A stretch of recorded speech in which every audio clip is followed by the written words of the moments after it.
Today we will start with our new chapter, that is chapter number 7 for class +2. And today we will start with our part number 1. And the name of the chapter is the evolution. So let us start with this chapter, that what do you mean by evolution. सबसे पहले इस chapter को start करने से पहले हम ये जानेंगे कि एवोल्यूशन होता क्या है. तो एवोल्यूशन जो है, एवोल्यूशन से रिलेटेड जो है हम वेरियस थ्योरीज को जो है इसमें डिस्कस करेंगे. What are the various theories that relate with the origin of life? What is Big Bang theory? What are the conditions of the earth before the evolutions?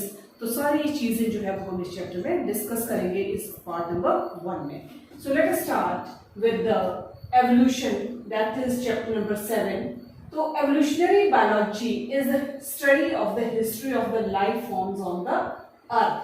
तो evolutionary biology जो है वो एक ऐसी स्टडी है जो कि किस चीज को डील करती है, that deals with the study of the various types of the life forms on the earth. So this is the evolutionary biology. To understand the evolution in flora and fauna over a period of millions of years.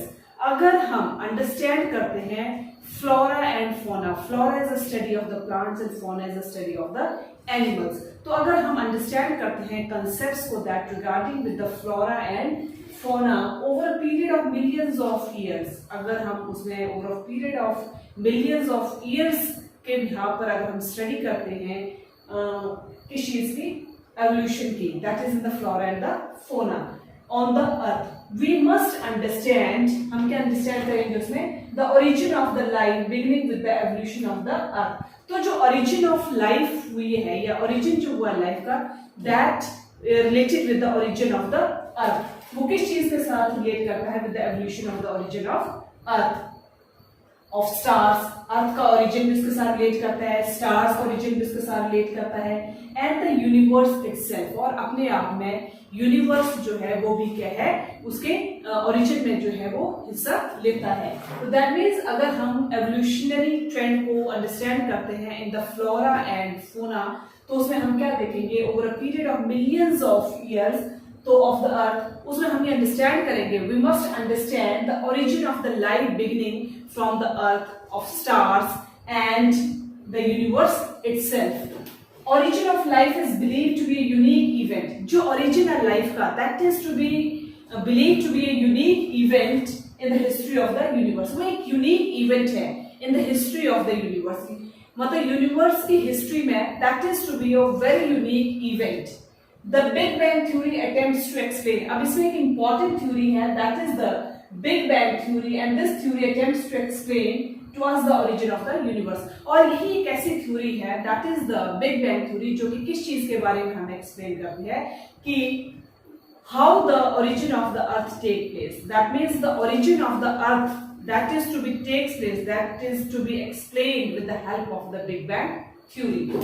Next, what do you mean by the Big Bang theory? So a Big Bang theory, a singular huge explosion of very dense matter. अब इसमें क्या है, एक singular huge dense matter है from a point of singularity. इसमें एक singular huge explosion है, और किस चीज का ह्यूज एक्सप्लोजन है, वेरी डेंस मैटर्स का from the point of singularity. This cause, अब यही जो एक एक्सप्लोजन है वो किस चीज को लीड करता है, this explosion cause the universe to expand. और इस एक्सप्लोजन की वजह से जो यूनिवर्स है वो क्या कर जाता है, एक्सपैंड कर जाता है, उसका एरिया जो है वो क्या कर जाएगा, एक्सपैंड कर जाएगा, and the temperature to fall drastically, और जो टेम्परेचर होगा वो क्या करेगा, फॉल करेगा drastically. After some time hydrogen and helium are form, और जैसे ही उसका जो सरफेस एरिया है, after the explosion the surface area जो एक्सपैंड करेगा एंड द टेम्परेचर जो होगा वो ड्रास्टिकली चेंज करेगा, उसके बाद क्या होगा, after some time hydrogen and helium were form. उसके बाद क्या होगा, हाइड्रोजन और हीलियम जो होंगे वो बनेंगे. That means hydrogen and helium is formed after the explosion of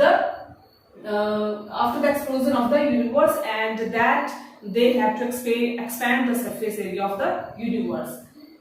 The gases condensed due to gravitation. अब उसके बाद गैसेज जो होंगी वो कंडेंस्ड हो जाएगी, गैसेज होंगी वो कंडेंस हो जाएगी, और उनके कंडेंस होने का जो कारण है that is due to gravitation.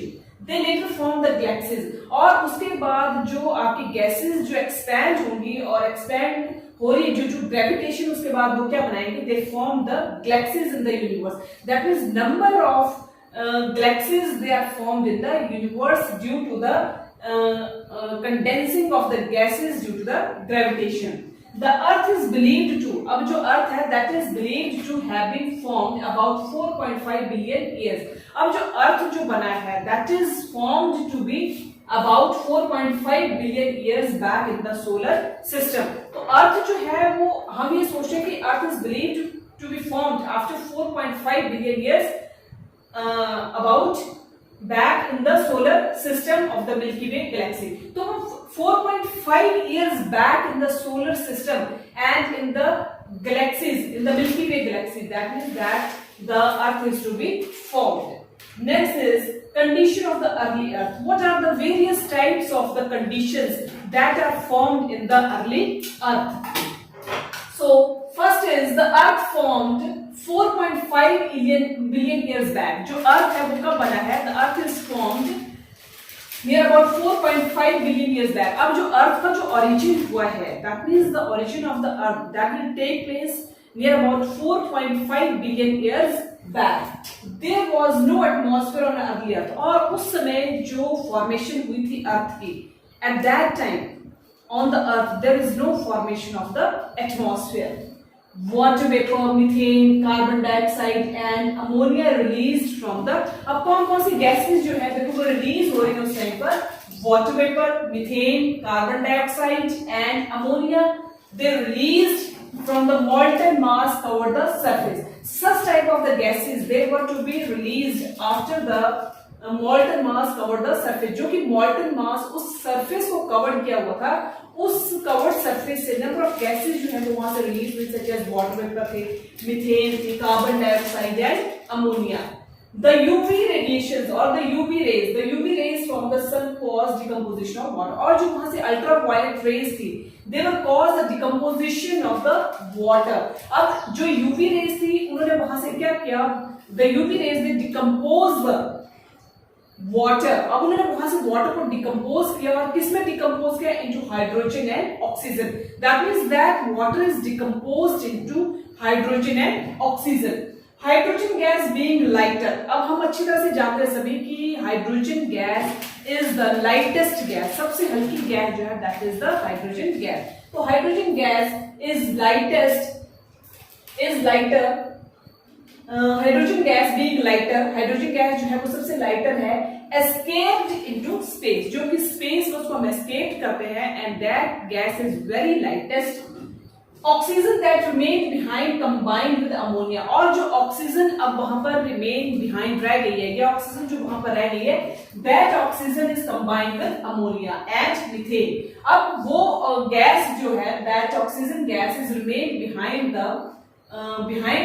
with the ammonia and that combined with ammonia and methane to form the water. और वही ऑक्सीजन गैस जो होगी जो बच गई वहां पर वो कंबाइन करेगी किसके साथ? अमोनिया एंड मीथेन के साथ कंबाइन कर वो क्या बनाएगी? Water, carbon dioxide and other compounds. That means that oxygen that is left behind they combine with methane and ammonia, and after with the composition of methane and ammonia they form the water and carbon dioxide and other compounds. The ozone layer was formed. उसके बाद जो बनेगी that is the ozone layer, that is O3. Ozone layer is formed. As the water vapor cooled, जैसे ही water vapor cool होंगे, ठंडे हो जाएंगे, it falls as rain. वो किसका रूप ले लेंगे? That means they take over the they take the view of the rain to fill all the depressions and form oceans. और वो सारे depressions को fill कर वो किस चीज का रूप ले लेंगे? They will take the form of the oceans. Life appeared around 500 million years. अब life जो है that will be appeared near about 500 million years after the earth was formed. अर्थ के बनने के बाद that means the life will originated or life will appear near about 500 million years after the origin or after the earth was formed. So this is all about the conditions of the early earth. What are the various conditions that related with our early earth? Next, what is the origin of life?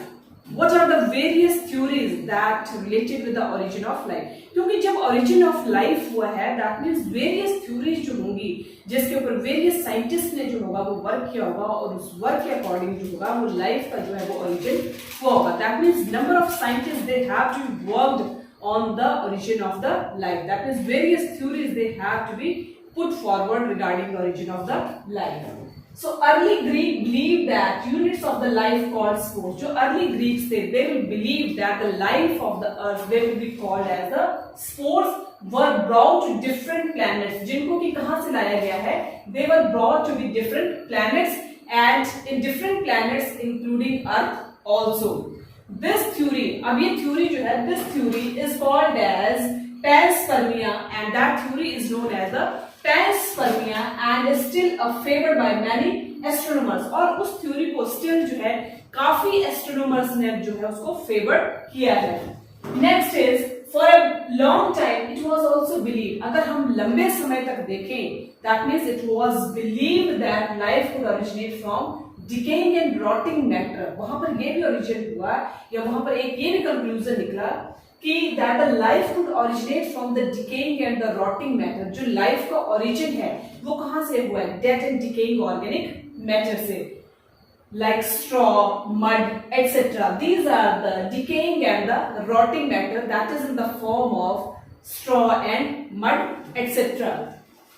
This was the theory of spontaneous generation and that theory was known as the spontaneous generation. This theory was in the form of spontaneous generation. It was disproved by Louis Pasteur. Later on, this theory was to be disproved by Louis Pasteur by his Swan-Neck flask experiment.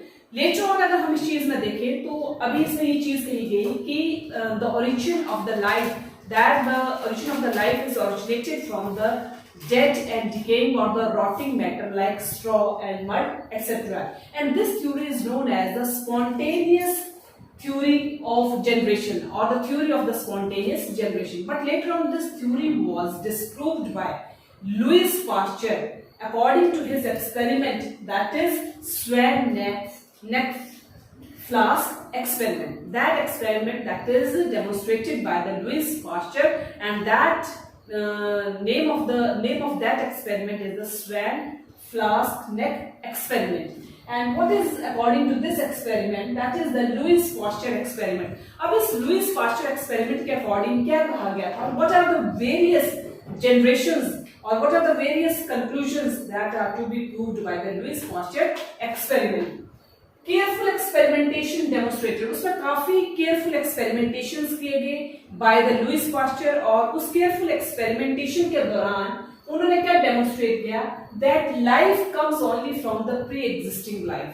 उसके according ये था. उन्होंने काफी जो है experimental demonstration किए, careful demonstration किए और उस केयरफुल डेमोन्स्ट्रेशन के अकॉर्डिंग उन्होंने क्या जज किया कि that life will originated only from the pre existing life. की लाइफ जो है वो कहां से ओरिजिनेट हो रही है? That is originated only from the pre existing life. He showed that in flask that was sterilised period. उसने क्या किया कि जैसे उन्होंने फ्लास्क नेक जो हम एक्सपेरिमेंट था स्वैन-नेक फ्लास्क एक्सपेरिमेंट, तो उसमें उन्होंने क्या कहा कि जो फ्लास्क है दैट वाज स्टेरिलाइज्ड, उस फ्लास्क को स्टेरिलाइज किया गया है previous to the experiment. Experiment से पहले उस फ्लास्क को जो है वो स्टेरिलाइज किया गया है. Life did not originate from the killed east. उसके बिहार पर, उनके उस थ्योरी के बिहार पर ये कहा गया कि life will not originate from the killed east. कि किल्ड ईस्ट से जो लाइफ का ओरिजिन है वो पॉसिबल नहीं है. That means there is no possibility of the life from the killed yeast. At the same time और उसी समय पर, सेम समय पर if a similar flask was left open to air, अगर हम उसी सेम फ्लास्क को अगर हम एयर में लेफ्ट ओपन कर देते हैं, new living organisms arrows from the killed east. पर वहां से नए ऑर्गेनिजम्स जो हैं वो अराइज हो सकते हैं from the killed yeast. So this is the difference between the open neck flask as well as the sterilised flask. तो उसने जिन्होंने कहा था कि उन्होंने फ्लास्क को जो है पहले उन्होंने ये क्या स्टेरिलाइज किया और उस फ्लास्क को स्टेरिलाइज करने के बाद उन्होंने क्या देखा कि life did not originate from the killed east but at the same time, उसी सेम टाइम पर उन्होंने क्या कहा कि अगर उसी फ्लास्क को अगर हम एयर में ओपन उसको खुला छोड़ देते हैं, that means the new organisms were originate from, the नए ऑर्गेनिजम्स का जो एक ओरिजिन है, ये नए ऑर्गेनिजम्स जो वहां से ओरिजिनेट होंगे, that will originate from the killed yeast. This disprove the theory of spontaneous generation. और यही थ्योरी जो थी, that is the swan neck flask experiment, और that is given by the Louis Pasteur. और इस थ्योरी के according उन्होंने disprove कर दिया किस थ्योरी को, that theory is the spontaneous generation theory. That means according to this theory, the spontaneous generation theory will be disproved. So this is the theory of the Swan neck flask experiment, and according to the diagrammatically representation of the Swan neck flask experiment, that will be disprove the, or that will disprove the spontaneous generation theory. So this is the flask, that is the non-sterile liquid poured into the flask. इसमें जो non sterile liquid है, that is poured into the flask. अभी non sterile जो liquid है उसको कहां poured किया गया, that is poured into the flask. After that neck of the flask drawn out to flame. अब इसमें क्या किया, जो नेक थी फ्लास्क की उसको ड्रॉन आउट किया गया, और किसमें ड्रॉन आउट किया, in the presence of the flame. उसके बाद क्या हुआ, लिक्विड स्टेरिलाइज्ड बाय हीटिंग. अब जैसे ही उस लिक्विड को हीट किया, that means the liquid that is sterilised by the process of heating. That means air forced out open and. अब यहाँ पर एयर जो है that will be forced out at the open and. Next is liquid cooled slowly. अब इसमें liquid जो है that will cooled slowly. अब लिक्विड जो होगा इसमें धीरे धीरे वो कूल होना शुरू हो जाएगा. And here the dust and the microorganisms trapped in vent. इसमें जो dust है as well as microorganisms जो होंगे they will be trapped in vent. अब यहाँ पे ट्रैप कर रहे हैं. After the long time, अगर हम long time के बाद देखते हैं तो liquid remains sterile indefinitely. इसमें liquid जो होगा that remains sterile. Liquid इसमें जो होगा वो sterile हो जाएगा and at the open end. And after हम यहाँ पर इसमें क्या करेंगे, जब ओपन एंड हम उसको कर देंगे या उसको खुला छोड़ देंगे, there will be the formation of the micro organisms that grow in the liquid medium. अब यहाँ पर माइक्रो ऑर्गेनिजम्स जो है that will they will grow in the liquid medium. और शॉर्ट टाइम के बाद हम देखते हैं तो इसमें क्या होगा, फ्लास्क जो है due to micro organisms live in dust contact sterile liquid. तो यही जो स्वेन नेक फ्लास्क एक्सपेरिमेंट था जिसने कि डिस्प्रूव कर दिया था स्पॉन्टेनियस जनरेशन थ्योरी को, तो उसके अकॉर्डिंग उन्होंने यही कहा था कि अगर हम फ्लास्क को स्टेरिलाइज्ड कर देते हैं तो स्टेरिलाइज करने के बाद there will be no origin of the life. वहां पर कोई भी ओरिजिन नहीं है लाइफ का from the dead and decaying और rotting matter such as straw and mud. पर अगर हम उसी फ्लास्क को जो है अगर हम उसको खुले में छोड़ देते हैं, that will be remain open in the air, तो वहां पर जो है there will be the formation of the new organisms. वहां पर जो फॉर्मेशन होगी वो नए ऑर्गेनिजम्स की होगी and this will disprove the spontaneous generation theory. Next is the O'Brien-Haldane theory of origin life. After the Louis Pasteur theory that will be related with the origin of life, the next important theory related to the origin of life is the O'Brien-Haldane theory of the origin of life. अब O'Brien-Haldane theory जो थी, इन्होंने origin of life के ऊपर जो थे वो अपने क्या जो conclusions जो थे वो दिए थे. That is O'Brien of Russia. O'Brien जो थे वो कहाँ के थे, Russia, and Haldane of England. और हेल्डन जो थे वो कहाँ के थे, इंग्लैंड के. Propose that the first form of the life originated from the pre existing non living organic molecules. तो इन्होंने क्या कहा, जो ऑपरेन जो है that is from Russia and हेल्डन of England propose. उन्होंने क्या प्रपोज किया कि that life forms of originated. उन्होंने भी यही चीज कही कि लाइफ जो है that will originated from the pre existing. उन्होंने भी ये चीज कही कि जो लाइफ जो है that will originated from the pre existing non living organic molecules. Life जो है वो pre existing non organic molecules से जो है वो ओरिजिनेट कर रही है and these non organic molecules are in the form of RNA as well as protein. RNA that is a ribonucleic acid. तो जो ऑप्रेन एंड हेल्डन थे उन्होंने भी प्रपोज्ड किया कि that the life will originated from the pre existing of the non organic living organic matter, and that non-living matter is in the form of RNA and proteins. Formation of life was preceded by chemical evolution. उन्होंने भी एक चीज कही कि जो formation है life की that will preceded from the chemical evolution, and chemical evolution means that is the formation of diverse organic molecules. तो chemical evolution का जो मतलब है that is the formation of the diverse organic molecule from the inorganic constituents. तो जो उनकी जो theory थी, किसकी थ्योरी थी? ऑप्रेन हेल्डन थ्योरी की। उन्होंने ये चीज कही कि जो फॉर्मेशन ऑफ लाइफ है that was preceded by many chemical evolutions, and that chemical evolution means that is the formation of the diverse organic molecules from the inorganic constituents. In 1953, S.L. Miller, an American scientist, 1953 में एक scientist थे जिनका नाम था S.L. Miller, जो कि एक American scientist थे, demonstrated the same experiment in the laboratory scale. तो 1953 में एक और नए साइंटिस्ट आए, that is the S.L. Miller, और वो एक अमेरिकन साइंटिस्ट थे। उन्होंने भी सेम एक्सपेरिमेंट जो था वो परफॉर्म किया in the laboratory scale. Laboratory scale पर उन्होंने सेम एक्सपेरिमेंट को जो था वो परफॉर्म किया। Urey and Miller experiment. After Oparin Haldane theory, the next important theory is the Urey and Miller experiment. So what is the various, or what are the various conclusions that were given by Urey and Miller? The conditions of the earth were, तो Urey and Miller के according और Urey and Miller के experiment के according क्या था कि what are the various conditions of the earth. उसके सबसे पहले उन्होंने इस चीज को जज किया कि सबसे पहले हमें इस चीज को देखना है कि कौन सी ऐसी कंडीशंस हैं जो अर्थ के साथ रिलेट करती हैं।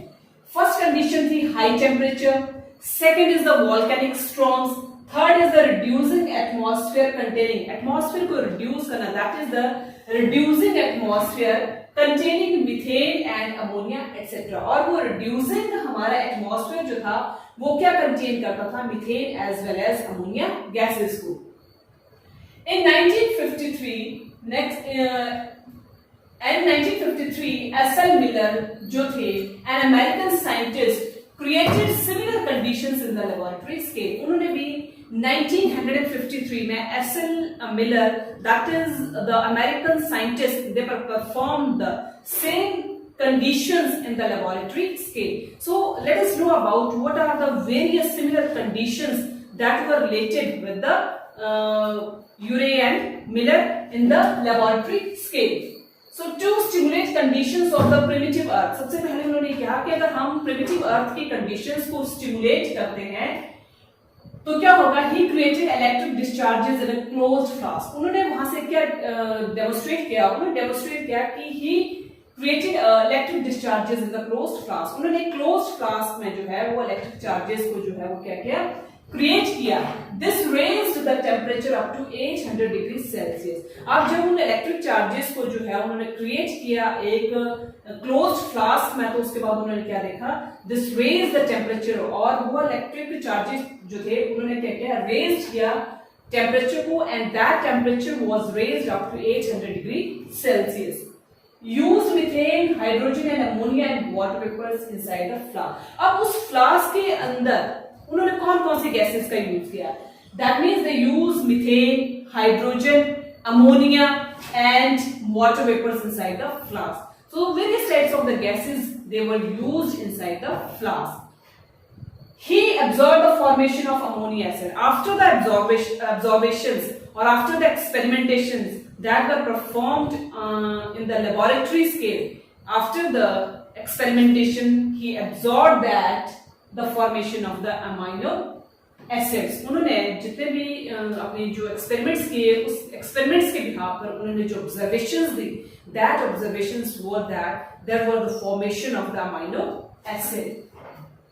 So this is the diagrammatically representation of the Urey and Miller experiment। So this is the electrical spark, this is the lightning, and these are the electrodes, that is the positive and negative terminal, they are directly attached, and there is the electrical spark, this is the lightning, and in this flask, inside the flask, there are a number of gases, that is water, methane, ammonia and hydrogen. So these gases, they were used for the primitive atmosphere, and this is the condenser. This is the condenser, and in the condenser, this is the cold water that is to be filled in the condenser, and after that cooled water that containing organic compounds. अब इस cooled water में जो है, that means that cooled water they will contain the organic compounds. After that, this is the trap, and in the trap this is the sampling probe,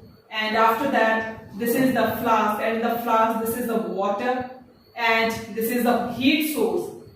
Behind the or below the water surface, this is the heat source, and this is the vacuum pump. This is the vacuum pump. So this is the direction of water vapor circulation. तो ये जो है वो एक direction show कर रहा है किस चीज की, वाटर वेपर सर्कुलेशन की. So this is the experiment, experimental, that is the Urey-Miller experiment. Next is the acceptance of the chemical evolution theory. So उसके बाद जो था, what are the various acceptances of the chemical evolution, किस behalf पर chemical evolution जो है वो accept किया गया, that is the acceptations of the chemical evolutions, that is the evidences, what are the various evidences on the behalf of which the chemical evolution was to be expected. Miller observed the synthesis of amino acids. Miller ने क्या observe किया था? Miller observed the synthesis of the amino acids, और उन्होंने जो synthesis किया था amino acids का, that is from the simple inorganic chemicals. जो synthesis हुआ था amino acids का, that synthesis of amino acids will be from the inorganic chemicals. He did this by recreating the conditions. उन्होंने इस चीज को कहां से किया था? Recreating the conditions that were believed to exist on primitive earth in the laboratory. तो उन्होंने कहां से उसको recreate किया था?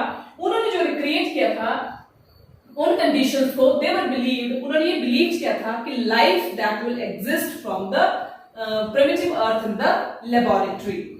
In similar experiments, formation of sugar, अगर हम same experiment, similar experiment देखें, there is a formation of sugars, nitrogen bases, pigments and fats were also observed by other scientists. तो अगर हम similar experiments पर देखें, तो उस similar experiment में जो थी, that is the formation of sugar थी, formation of nitrogen bases थी, formation of pigments, formation of fats that were also absorbed by the other scientists.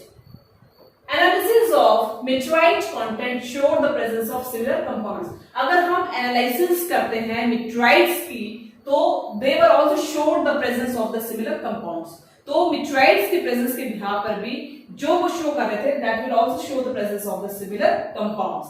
This indicates that similar processes are occurring elsewhere in the space. अब यही similar conditions जो थी या similar processes जो थी, वो क्या indicate कर रही थी? They will indicate that they were occurring elsewhere in the space. कि इस तरह के जो similar compounds हैं, they will exist anywhere in the space.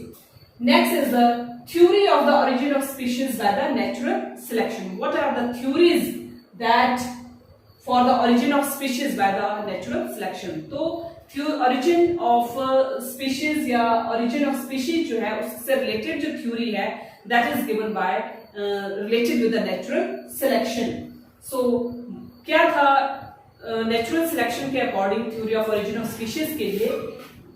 In observations made during a sea voyage in a snail ship called HMS Beagle around the world, Charles Darwin concluded that existing life forms share similarities to varying degree, not only among themselves but also with life forms that millions of years ago. तो इसके according क्या था कि इन observations जो कि made हुई थी sea voyage in a snail ship that called HMS Beagle around the world, तो एक चार्ल्स डार्विन जो थे उन्होंने क्या कहा था, उन्होंने क्या कंक्लूड किया था चार्ल्स डार्विन ने कि दैट एग्जिस्टिंग लाइफ फॉर्म्स, उन्होंने जो एग्जिस्टिंग लाइफ फॉर्म्स को शो किया था that were similar to the varying degrees, वो लाइफ फॉर्म जो थी that were exactly similar to the varying degrees, not only among themselves, जो कि अपने आप में ही सिमिलर नहीं थी, but also within the life forms millions of years ago. many much life forms do not exist anymore. इस तरह से और much more life जो थी वो exist नहीं कर रही थी anywhere. Due to various reasons, there have been extinctions of different life. अब इन्हीं variations या इन्हीं various reasons के बिना पर जो extinctions थी different life forms की in the past, they also have been the emergence of new forms. So this is also the emergence of the new forms of the life at different periods of the history of the earth. तो जो क्या थी different periods of history of the earth. There has been gradual evolution of life forms. वहां पर क्या था, एक gradual evolution of life forms था according to the natural selection. All populations of organisms have variations in characteristics. जितने भी हमारे populations, all populations of the organisms, जितनी भी populations थी हमारी organisms की, they have variations in characteristics. उनके जो characteristics में थी, that is the variation. Individuals with characteristics that allow better adaptability. जो individual थे, that they will have the characteristics, that means they will have the better adaptability, survive better in natural conditions, जो कि survive कर सकते थे better natural conditions में, such as the natural conditions are climate, food, physical factors, etc. These are the natural conditions. And would therefore outbreed, और उसके बाद वो क्या कर सकते थे, outbreed कर सकते थे others with the less favorable characteristics. This ensures that the survival of the variety that is most adaptable to change. और यही एक character था, ensure किया उन्होंने कि that means they have the survival of the variety is very most adaptable to the change. It leads to the survival and propagation of the fittest. तो ये किस चीज को लीड करता है? It leads to the survival and propagation of the fittest. Organisms in the population or survival of the fittest as well as propagation organisms in the population, and it can survive and outlast changes. Next, survival of the fittest. What do you mean by survival of the fittest? Survival of the fittest होता क्या है? The fitness according to Darwin. अब Darwin के according अगर देखते हैं तो fitness according to the Darwin refers ultimately to the ability to survive a change, जिसमें कि वो ultimately क्या कर सकता है, survive करने के लिए वो change कर सकता है. Therefore only the fittest organisms survive. तो इस बिहार पर only जो कौन से organisms जो थे जो कि survive कर सकते थे, only the fittest organisms, जो कि fittest organisms थे, they have the ability or they have the capability to survive and produce more progeny with the others. और वो more progeny को क्या कर सकते थे, produce कर सकते थे as compared to the others. These therefore have better survival capacities. इस बिहार पर उनके पास better survival capacities थी and hence are selected by nature. जब उनके पास better adaptable conditions थी, उसके बिहार पर उनको selected किया गया nature के द्वारा. He called it as the natural selection. जब उनको nature के द्वारा accept किया गया तो उसमें उसको क्या नाम दे दिया गया, natural selection का. Alfred Wallace, a naturalist.